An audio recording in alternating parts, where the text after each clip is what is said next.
Did I hit Okay. Oh, here we are. Okay.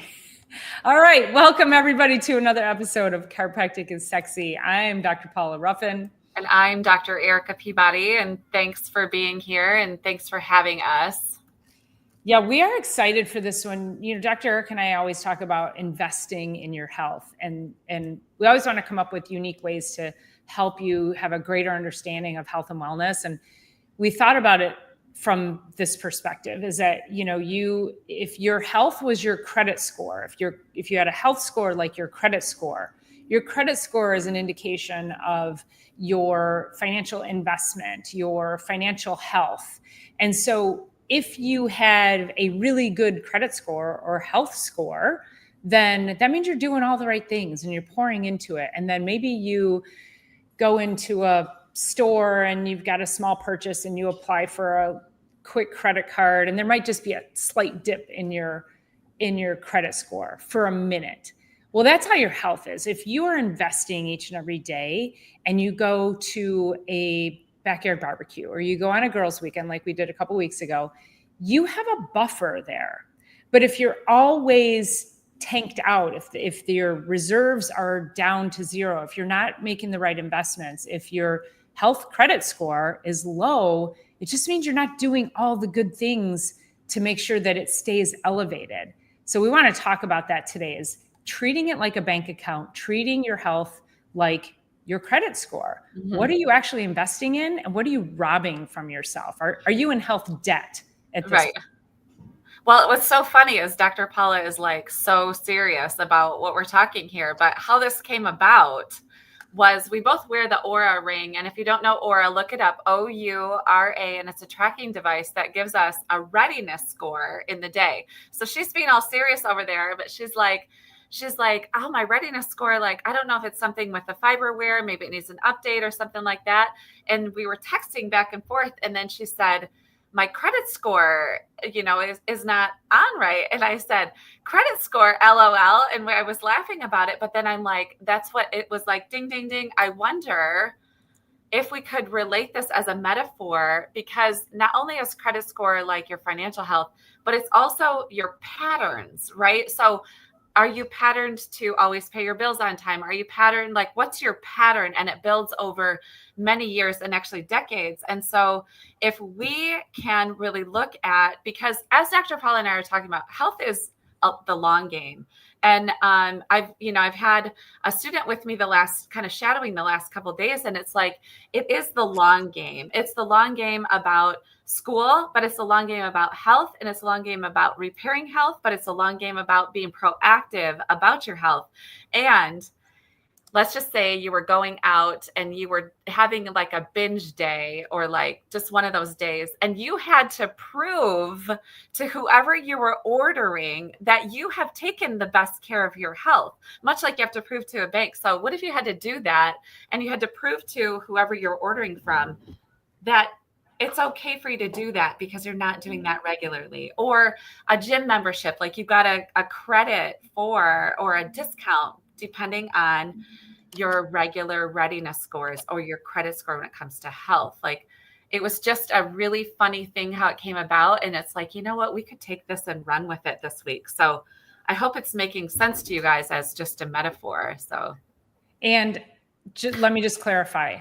I was talking to text. So I was not actually saying my credit score is tanked. I know it didn't know what your readiness score was. I said what? Ready? Yeah. Why did Siri autocorrect ready score to credit score? So bizarre. So it was funny. But I love that idea too, and that concept that it is built over time and it's built over decades, and it's habits, and it's what is the consistency of it. And yeah, if you're constantly having bad habits and putting things in your body, robbing yourself, you know, what kind of investments are you making? And if you think of your health as a bank account, what are you doing each and every day? Are you in debt? Is there anything in there? Are you building wealth for yourself, for your future, for longevity? Or are you like, oh my gosh, I need to make a purchase over here. I got to go make a quick payment so I can go make a purchase. Like, what is actually happening in your health world, and how do you view your health, and can you be more conscious? I think by the end of today, we want to help everybody understand how to have more consciousness around the decisions you make, so you can start thinking about them in a way of investments and health scores, credit scores, longevity. Yes, thanks to Lily. She's always cheering us on. It does. The correlation was just really interesting. So as we talk about the 6 things that that make up our health, or the proactive ways that we can be healthy, we go back to eat well, move well, think well, drink your water, get your rest, and get adjusted. And as we do that, it's like adding to your savings account. And what we really talk about, especially in our chiropractic offices, is that each adjustment is adding to the last, and it's time and repetition that gets us to the place where we're no longer in symptoms, we're out of symptoms. And then as we start to move towards more resilience, then if we have a setback, we have a fall down the stairs, a trip, slip, or however you always say it, it only sets us trip, back. Slip, fall, anything, accident, injury, anything. See, all the above. So as we have a little bit of a setback, then we've already built up our bank account. We've already built up our credit score. So we're at an 850 with credit, and we have a little slip up with one of our bills. We don't go all the way back into symptoms, but there's nothing that we can do inside the credit world to mask it. Like, that's your credit score no matter what. Where in the health world, we can take a medication and mask it. So your check engine light's on, take a piece of electrical tape, put it over it. Like, if we were really being honest with our life and lifestyle and want to build that internal resilience, there's no way to fake it. There's no way to mask it if it's an actual credit score. So no. And sadly, I do want to talk about the woman that we met. So not sadly, I was thinking sadly about the man that I observed at lunch. So Dr. Eric and I went to lunch on Sunday together. We went to yoga together. And, this is what having great friends who just live the life of health, that, we meet up and we spend time together, and our time together is so cherished, because we talked about that too, like social connection absolutely fuels your bank account. It pushes into that credit score. And so any opportunity she and I get to spend together is like just, pure joy. So we went to yoga together, and then we had brunch at one of our favorite little places. And it was a beautiful day. And we sat in our favorite table at the restaurant right by the window, and the windows were complete. They were like, that's like the garage door that goes. Yeah, they're kind of like garage doors, but they're, so basically you're sitting inside outside.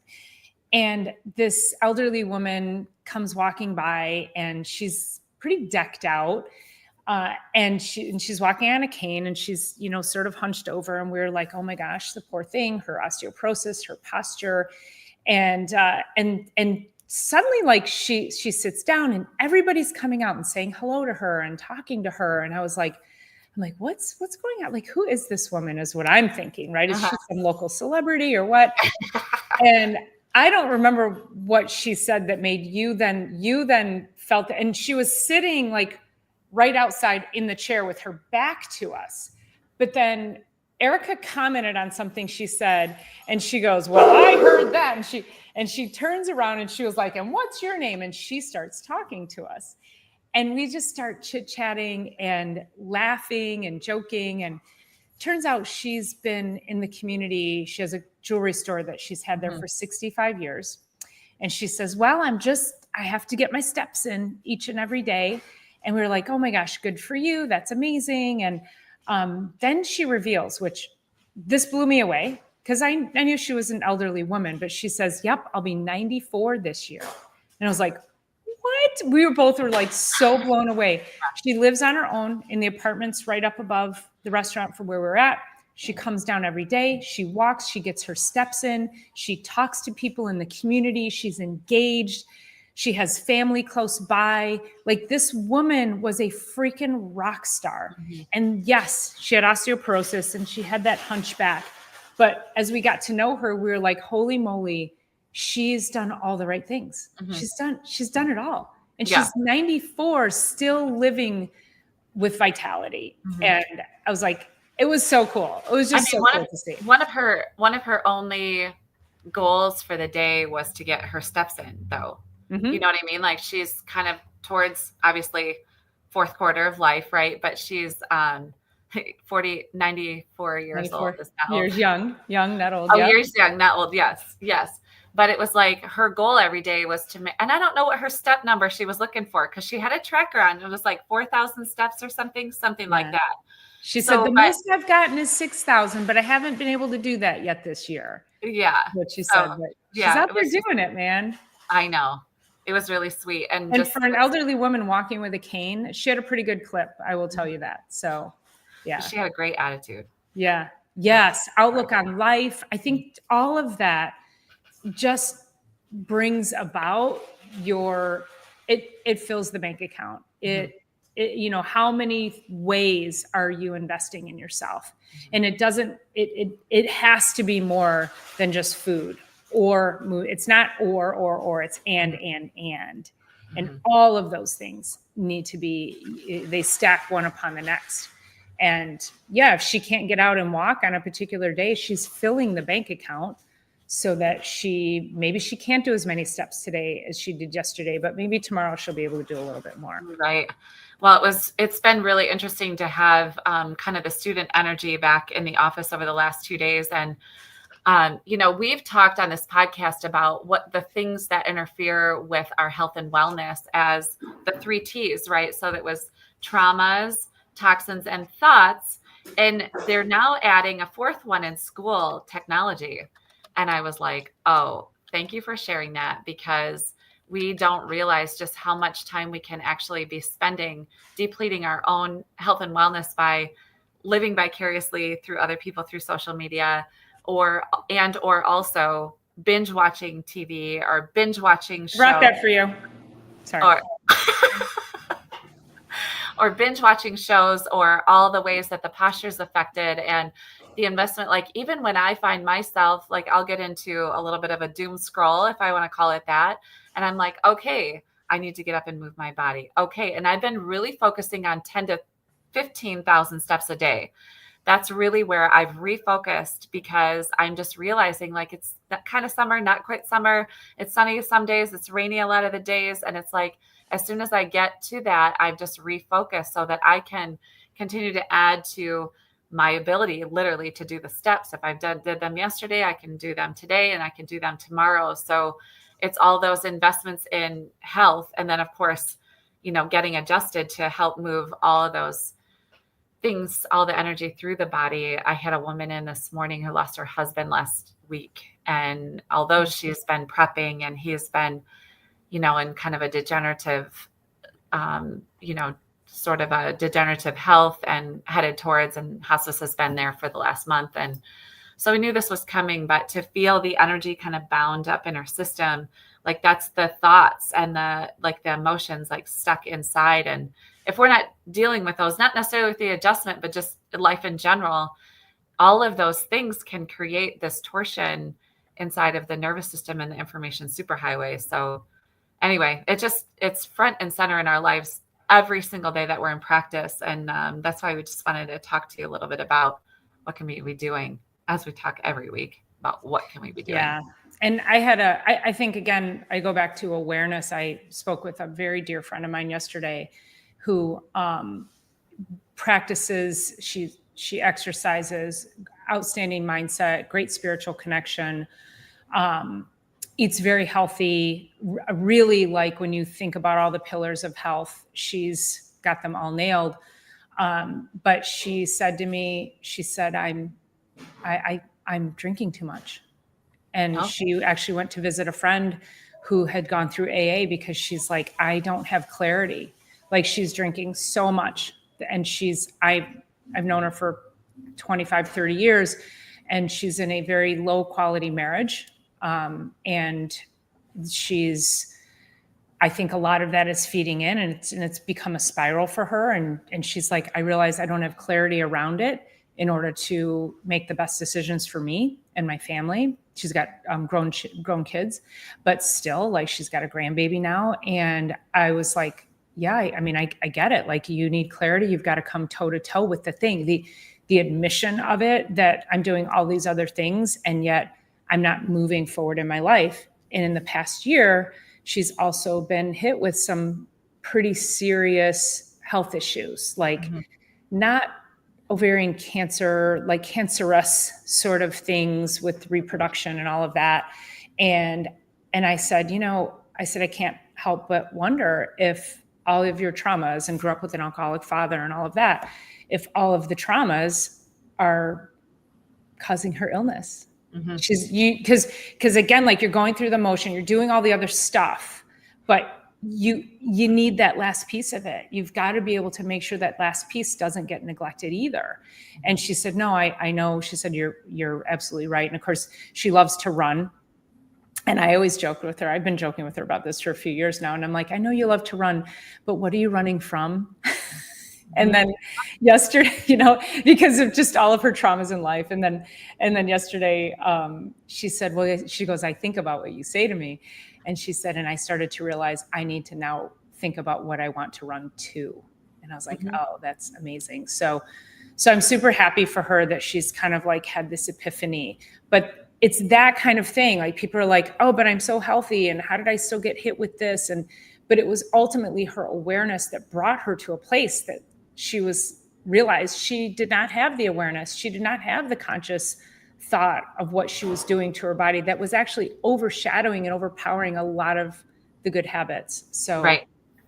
Yeah. And we obviously can never be perfect. Right. And I do thank you for sharing that, Lily, because I think that's so, so true.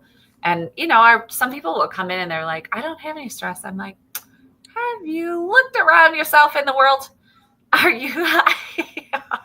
Do you know what's behind there? I know. I'm like, yes, we all do. We all really do. So yes, what can we do? We're not getting out of here without any stress. My goodness. What can we do to take just even better care, even better care? Find where we can invest in. I posted on my life tips of the day today was something like, small steps make the progress, and just a little small step, like even having that awareness, even having the awareness of, the detrimental effects of too much technology, or, just all of it is, we can have that awareness and then start to shift, and then it can shift our entire future in one little movement. And I got to tell you guys, people that have been I have these patients that they're like, I have been thinking about coming for 10 years, 10, not a few people think about it for a few weeks, but I've been thinking about coming for 10 years. And whatever idea they had about what was going to happen, just has its own resistance to getting in. And it's like, just go, just start somewhere, do something little to make a little bit of progress in a better direction than where you're at, and start to add to the investment that you're in your health. Well, I mean, that's just it. And if we just go back to chiropractic, since we're a chiropractic show, that's why we truly believe that chiropractic is the foundation for all of it, because we're opening up that information superhighway. We're giving your nervous system the greatest possible power it can have for healing and health and wellness. And we always want, say, like, no matter where you are, just start with chiropractic, that it will help enhance anything else that you're doing in your life. It will help your movement. It will help your sleep. It will help your exercise. It will help your relationships. You feel better about yourself. That's why chiropractic is sexy, you guys. Okay. So let's go back to that. You live better. You smile more. You engage with people around you in a much better way. I just feel like being under chiropractic care gives you joy and happiness. Like, what is sexier than that? Yes, nothing. I had a patient in this morning, and he was telling me, so I've only seen him twice. So this is the third time in a year. And he said, a few weeks ago, I went in for sciatic nerve. So shots for my sciatic nerve, and they didn't help at all. And then I went back for shots in my shoulders, which actually helped a lot. And, of course I want to say, get here more. And I will say, and I did say that gently, but it's also like, no matter what you're doing, I mean, do I want my patients to be out getting steroid shots in their sciatic nerve instead of getting adjusted? Absolutely not. Do I want patients out there getting adjustments into their brachial plexus instead of getting adjusted? Absolutely not. However, getting adjusted too can also help their body process whatever it is that they're trying to process, even with the shot, even with the medication. Like we can all work together. Now, his schedule is inhibitory to getting him in regularly. So I also get that. I can't be here 24/7 as much as I would love to help all of you 24/7. It's not even possible. So my whole thing is like, I'm not going to lecture him. I'm not going to give him the rundown about how, you shouldn't be doing that. It's like, let's also get you adjusted.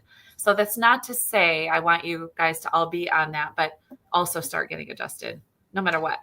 Well, and I want to read you a post that I saw on Facebook yesterday, and this is from a friend of mine, and I did reply to it, and I did message her. And so she said, I need some Wednesday wisdom. Has anyone had an occipital nerve block for migraines? I get 10 to 15 a month and have for the past 40 something years. I've been on a bunch of meds and my neurologist suggested this. What? I don't like, and I said, oh my gosh, we need to talk.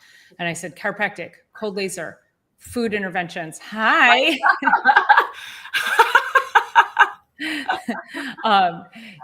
Food sensitivities, chemical sensitivities. Like this is somebody, and I think she's 60s, in her early 60s ish, maybe. But I'm like, this woman needs serious intervention. She needs to know that. So she's been on medication for 40 something years for migraines. And her neurologist is just now saying, oh, maybe you should get a nerve block. Has he suggested anything else? She's never been under chiropractic care, never addressed food, nothing. And I'm like, that's malpractice to me. We have to offer people, if you are taking care of, like even our patients who've been under our care for, 27 years, 20, I've had a lot of patients you've had people who've been with you for that long. I have I'll use Cody as an example, and he's totally fine with me mentioning his name. But anyway, he's only been a patient for about 5 years, but he said, people are like, why do you keep going to the chiropractor? It must not work. Why do you keep going? And he's like, do you know what I've done? Like, he's only 30 and he was like competitive motocross and like did all these like crazy sports and he's a mess. And he's like, it actually helps. It helps me to function. It helps me to feel better. It helps my sinuses. It helps me sleep. Like, he understands the power in continuing to get adjusted.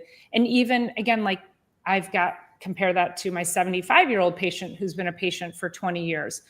It's the only thing that helps her to keep gardening, to keep moving. Like, people understand that this is a natural way to keep their bodies so that they can do what they do. Mm-hmm. But if you're medicating somebody for something for 40 years and it's not working, I think we have a problem.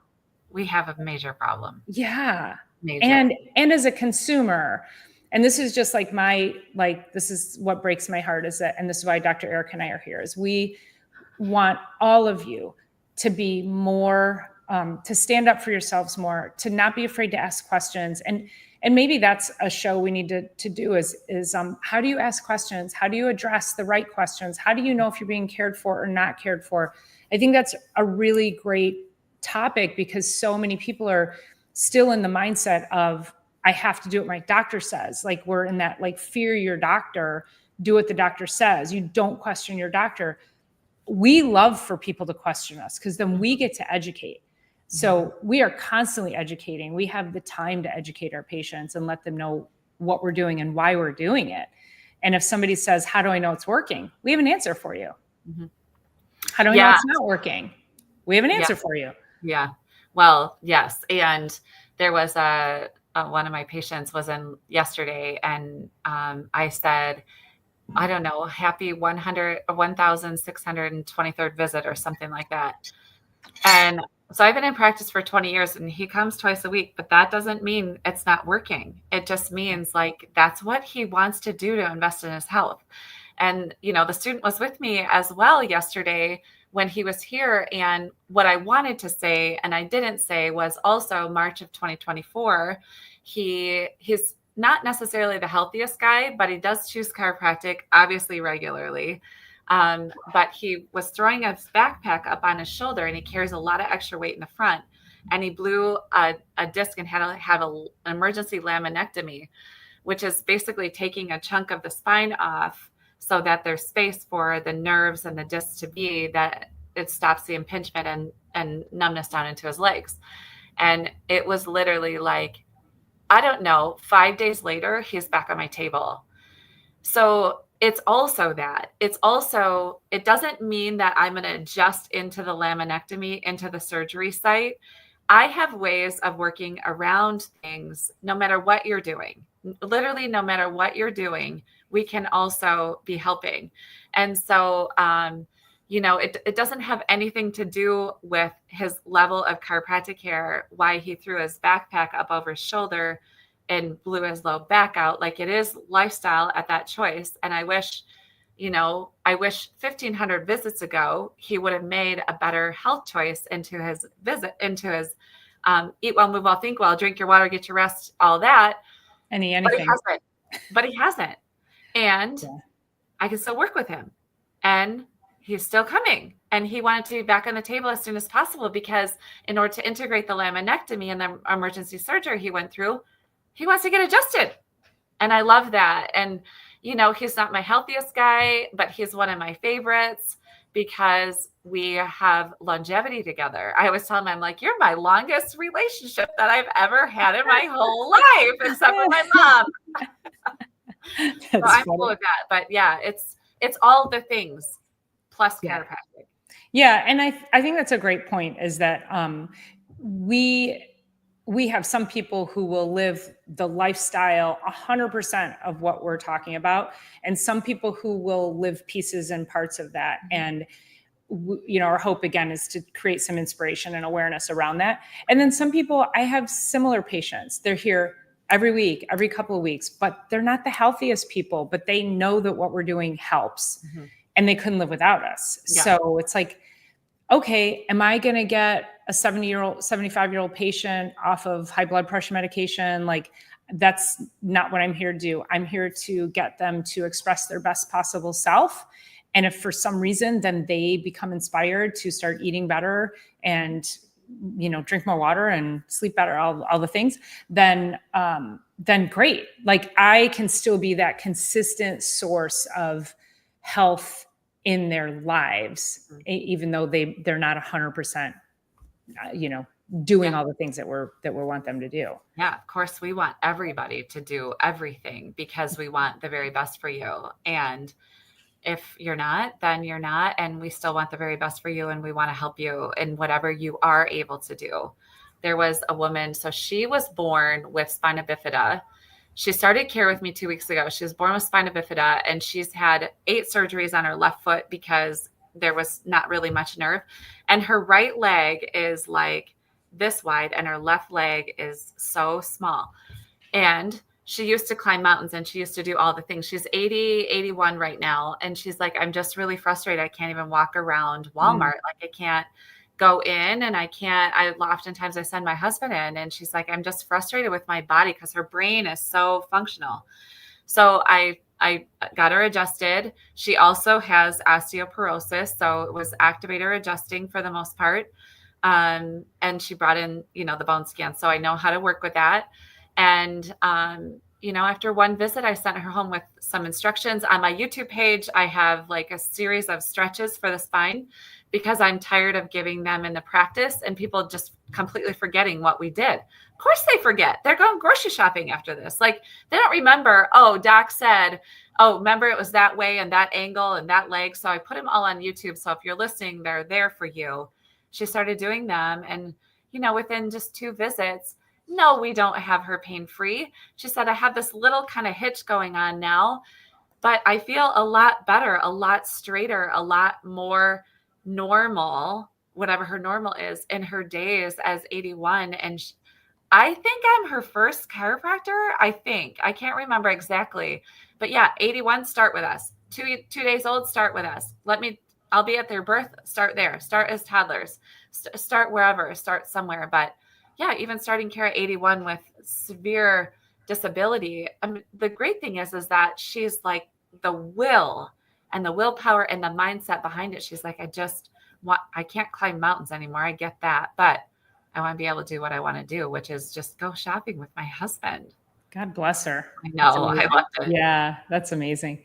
Yeah, I had a patient, my oldest patient to date was 93 or 94, Agnes, and she was in the Novi Theater, the senior theater with my Oh mom. yeah. Did I tell you the story? And she loved to sing and dance, and she was having sciatic pain so badly that she was like home bedridden. So my mom sends her in. She was still driving. My mom sends her in, and Agnes had never been to the chiropractor before. I took an x-ray on her. She had severe scoliosis and severe degenerative arthritis, so much so that I think many people would have said, even maybe some chiropractors would have said, there's nothing I can do for you. And I remember one of my instructors in school saying to me, you can see what you see on an x-ray or a special test, but you're not treating that, you're treating the patient. Mm-hmm. And I have never forgotten that. And so she was like, well, can you help me? And I said, I'm going to do my best. And all I'm going to do is I'm just going to stimulate your nervous system, and we're going to get things flowing better. And within 2 weeks, she was back in the theater. Mm-hmm. Never been to a chiropractor, 93 years old, but lived all the other pieces, right? Lived all in all the other ways. And so we would love for people like that to be with us much earlier in life as chiropractors, but we are also here to help people at any stage in life and, just improve those different pillars. I have a patient, I know I've talked about him before, but he had a 20-year headache. Ugh, what? That's awful. So I remember this story. Oh yeah. He's been under care now for, actually I could look and see, but he is, let me just look really quick because I can see he started in 2017. And he came in and he's like, I had this headache for 20 years. He's a very busy, very, very, very successful financial planner. And he's probably, well, I can actually check here. He's 59 years old. So he'll be 60 in August this year. So anyway, he's been, 2017, that's 8 years under care now. And most of his career prior to that, was with a headache. Ugh, that's literally what he put on. I've had a headache for 20 straight years, no days off from this headache, 3 adjustments, and he's clear-headed. And can you imagine? I mean, not that he's making bad financial decisions because he's very successful, but I just think about all of our professionals that we're working with, they need to be clear-headed. They need to feel good. Many of you out there probably, if you're listening, have had, potentially pain, what I call pain brain. I had an experience over the last 6 months of having pain brain and what that does to the brain and the chemistry and the stress hormones and all of that happens. And I just think about, could he have made even better decisions? Could he, who knows, right? We have no idea. But within 3 visits after 20 years, and he comes every week and he has sense and he won't ever stop. And it's awesome. I was his first chiropractor he saw, but it's let's just not wait. Let's always be adding chiropractic into whatever you're doing. And it makes me wonder if somebody like that, which I'm sure you can answer to this, but even if the answer is no, but so many people like that have been told, don't go to the chiropractor. You've got this headache. Oh, a chiropractor is going to XYZ you, or, I mean, it's such a disservice to humanity when we know that within 3 visits, you change this guy's life. And like you said, how much more could he have done? How could he have even done just the same, but it would have been much easier. It would have been less stress. It would have been less trauma on his body. What is actually happening inside the body? Yeah. And that expands out to everybody around him, right? So his family, his relationships, his 3 daughters, his wife, all of his clients, all of it. It's just, we never know. This is always my favorite quote. We never know how far reaching something we think, say, or do today will affect the lives of millions tomorrow. And the ripple effects that we have with one adjustment are endless. We have no idea, but it's so awesome to be 20 years and 27 years into practice, knowing that we're really helping to change people's lives. Yeah, that is also my favorite quote. And I guess we can wrap it up by saying, and that is why chiropractic is sexy. That is the biggest idea I know of. There you go. Absolutely. Well, thank you guys so much for tuning in. We appreciate you being here, and we will be with you next Thursday. But we appreciate all your comments. Make sure you leave us a nice comment, and make sure you are subscribing and sharing so we can continue to get the message out into the world and create greater awareness of how you can live your best life through chiropractic and be sexy through chiropractic. Peace. See you guys.